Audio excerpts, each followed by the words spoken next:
So, I just beat the new Saints Row and I thought I'd share my thoughts on it. So, yeah, Saints Row, it's weird to me because this is the first time where I've played a game, liked it, but feel like people probably don't want me to like it.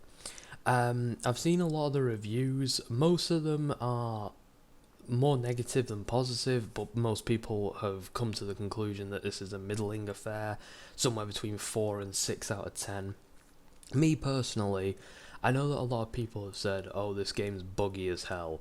In my honest opinion, I only encountered a few minor physics glitches right up until the final battle, in which I encountered a really bad bug which basically broke the game, where the VTOL aircraft, when it went into helicopter mode, the crosshair was just zoomed in, so all that was on the screen was the crosshair and whatever was around it zoomed in to the point where it took up the whole monitor, and that's all I could see. And it looked like absolute dog shit, and it was impossible to play the game that way. The only way I could escape this grim fate was by going into the fighter jet mode, but then you can't shoot for shit whilst in fighter jet mode, so I was kind of screwed one way or the other. Anyway, this was fixed. I tried reloading the game, this crashed the game. I had to install a patch to make it work, and well, that was that. So that was the only major glitch I had that wasn't just a minor physics fuck up or just something randomly exploding, which admittedly will happen in any game like this, any GTA Saints Row game. It's gonna happen. So that's my experience with the bugs and glitches. Some people might have had absolutely terrible luck. I've seen a few people on Twitter complaining that they can't even get past the opening. I've I feel quite blessed that I got to the end of this game without any game breaking bugs, but I never got the impression that this game was ready to shit itself and die either, so I guess that's good. So, as a Saints Row game, this is a mixed bag for me. On the one hand, it has everything that made the older Saints Row games good. You got the mini games like insurance fraud, you got the Repo Man thing. You've got two versions of that. There's one involving a helicopter now, which I thought was a nice addition.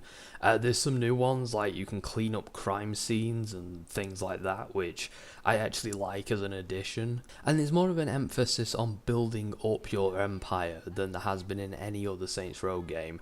I feel like in Saints Row 3, it all came way too easy. Within 5 missions, you more or less have the empire back that you lost at the start of the game. Which admittedly is kind of refreshing that you don't have a stupid thing happen every time that makes you have to reclaim your empire in every installment. But it does feel like in this game you earn everything you have quite legitimately. You work for it and it feels good at the end when you finally have your own little domain to rule over. You also get to choose what order you invest your enterprises and where you put them, and you also get to choose which ones you help and grow as much as possible, which I do appreciate as a thing, because admittedly it does have a broader, more impactful effect on the world around you as opposed to them just being mini games that you can just do for the sake of it. There's more of an emphasis on gang identity, but I feel like the whole gangster lifestyle that the game originally had is kind of gone with this one. Like, you don't really feel like you're a hard up thug on the streets. You're a college kid, more or less, playing at being gangster, and I think that's one thing a lot of people aren't going to like. Another element as well is that you kind of know all of the characters at the beginning, and unlike the previous Saints Row games, none of them are really gangsters. They're just all your friends from college, and you all just decide to run a gang together. And admittedly, I like the change, but I don't know if the change is the best one they could have done. Like, I do appreciate that they've not just tried to say, oh, we've got a new Gat and we've got a new Pierce and a new Shandy, because I feel like they fill somewhat different roles than those characters. They have different sort of hobbies and skill sets that they bring, but they're just equally as valid. And I do appreciate that quite a lot, but at the same time, it feels like these characters wouldn't be gangsters in the real world. They all come across as way too soft and fresh-faced. The actual plot and the writing is something that I'll probably address right at the very end, because I will have to go into spoilers territory. But I feel like the plot and the writing and a lot of things, the characters are okay. I feel like the characters are decent. They're endearing on some level, and I actually found some of them to be genuinely fun to be around. I don't feel like they hold a candle to the original characters from the original trilogy, well, the original quadrilogy, but admittedly, I will say that they are at least endearing and charming in their own way. I personally enjoyed seeing where they went with certain elements of certain characters. I especially like Nina. I felt she was probably one of the stronger characters, but I felt like by the end of the game I kind of liked them all in some shape or form. Again, nowhere near as much as Pierce, Shandy and Gat, but they're okay. Honestly, I think one of the things that really holds this game down is the fact that it's a Saints Row game. Yeah, that gets it the brand recognition it needs, but if it was a spiritual successor that wasn't called Saints Row, I think people would be giving it a bit more slack in a lot of departments. I personally would as well, because I feel like I'm constantly comparing it to a series that no longer exists to make this one. And I'm like, yeah, this is great, but I wouldn't trade the old game for this one. So before I go into the whole spoilerific territory of the story, to give my thoughts on that and make fun of it, I do want to talk a little bit more about the real positives. The first one is the map. The map is my favourite map of any of the Saints Row games. It's very detailed, it's quite nice to explore, it's fun. In all honesty, I think it is the strongest map of all of them, and it feels a bit like a GTA map, but without as much monotony to get around. I feel like it's nice that they haven't, ended up making a giant map that takes forever to get around it, because in truth, I don't like that. I find it annoying, and in this game, the map is as big as it needs to be. It's got everything in it that makes it enjoyable, and nothing more. And I'm good with that. I really am. So the map is definitely a great thing. Soundtrack is definitely the weakest of any of them. It's not what I'd call bad, but there's few, if any, songs that I really, really like hearing in the game. They just sort of exist in the background.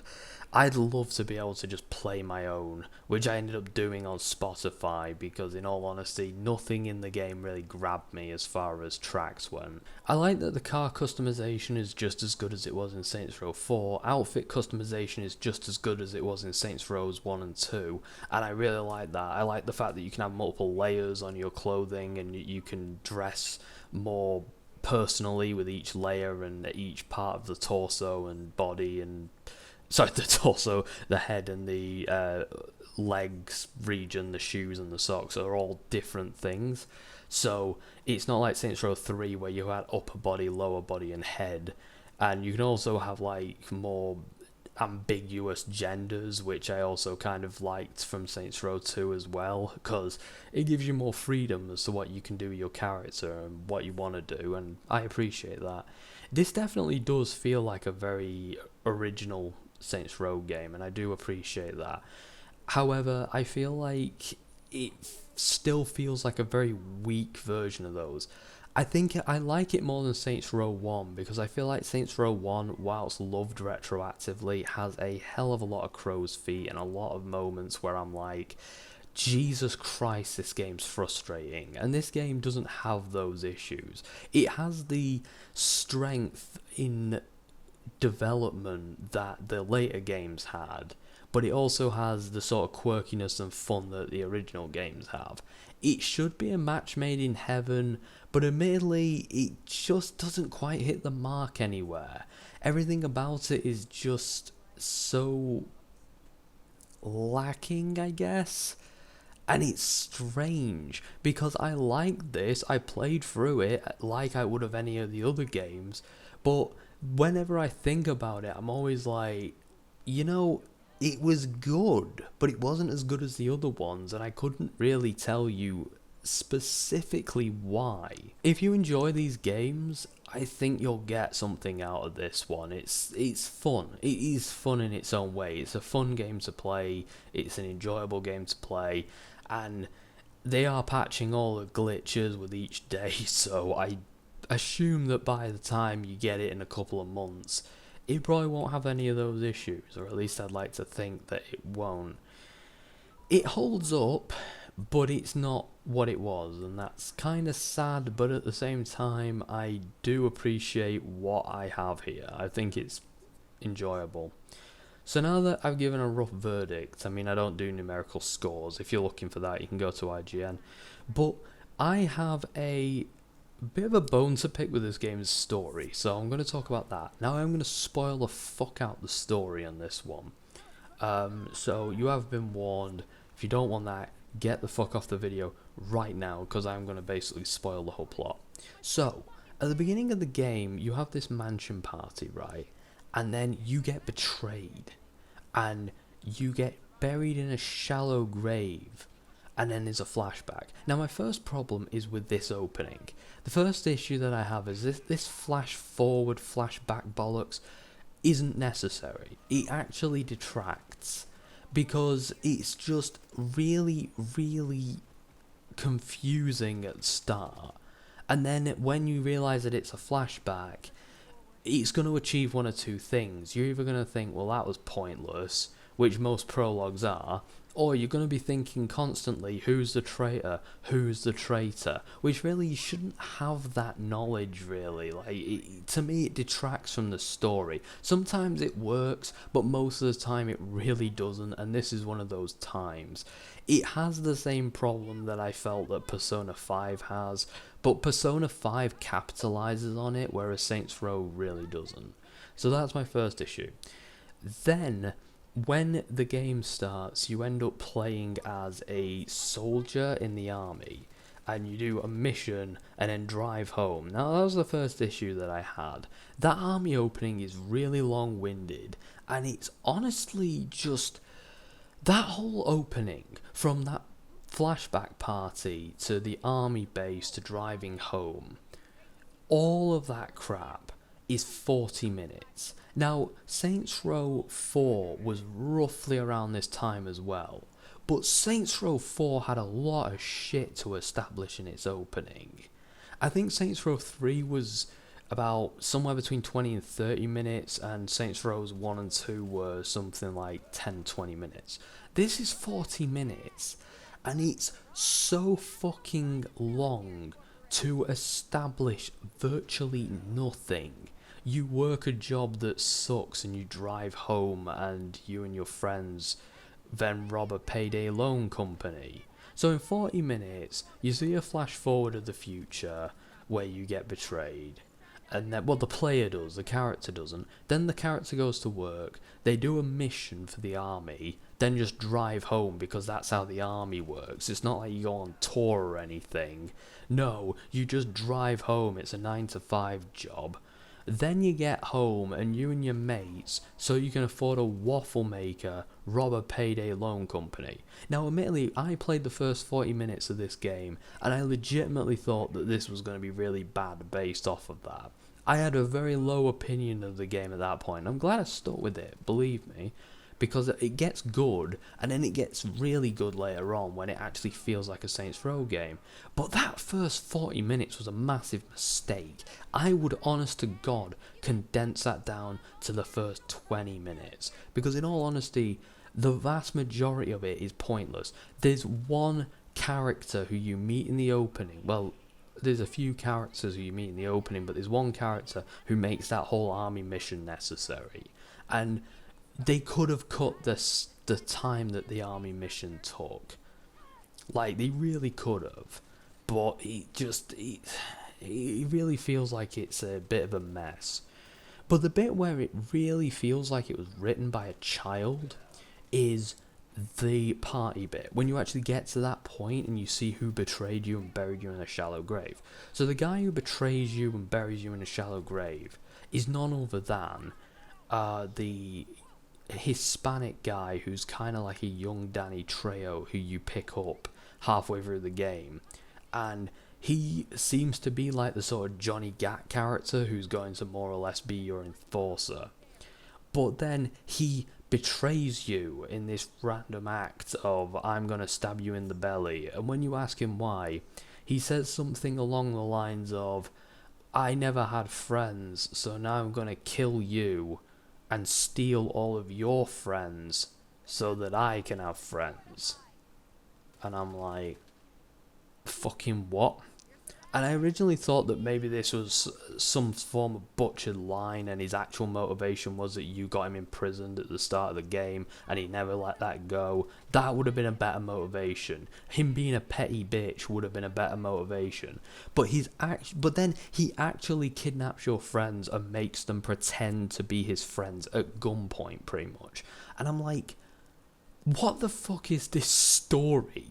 And this is the final act. This is like the final couple of missions is him holding your friends in a skyscraper at gunpoint so that they'll be his friends, and he wants to take everything that you have.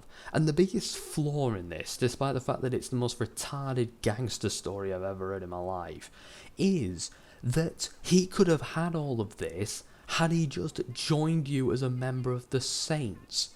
Because if he joined you as a member of the Saints, he would have been one of the team and probably would have had the power he wanted as an executive enforcer. He could have been your right-hand man.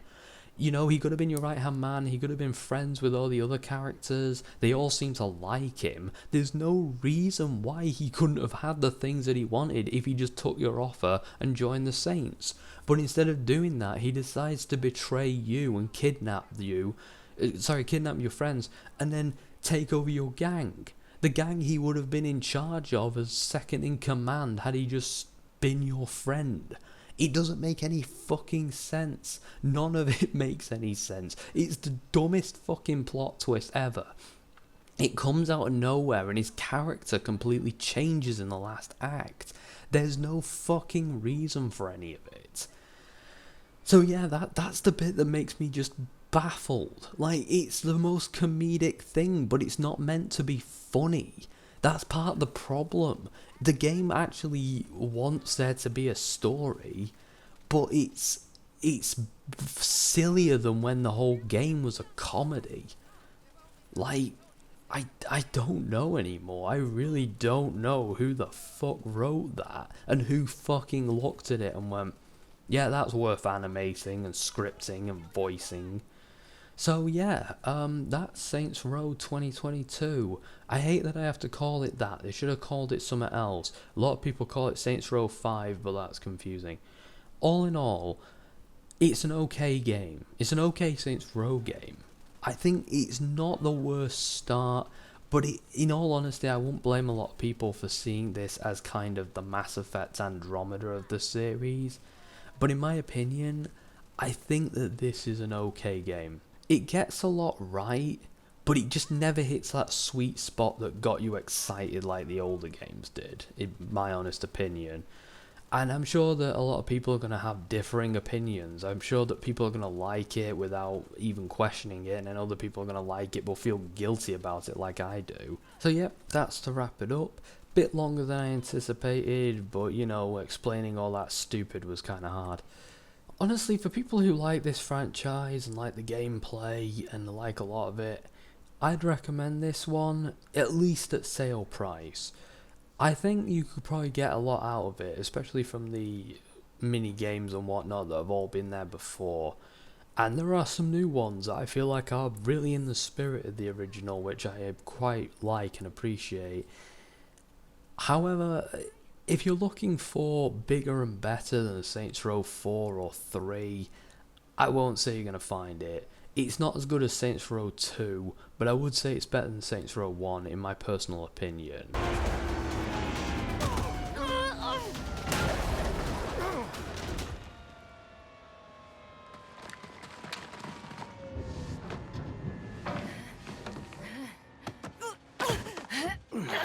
You tried. I'll give you that. Welche Kirche bei Brüchen.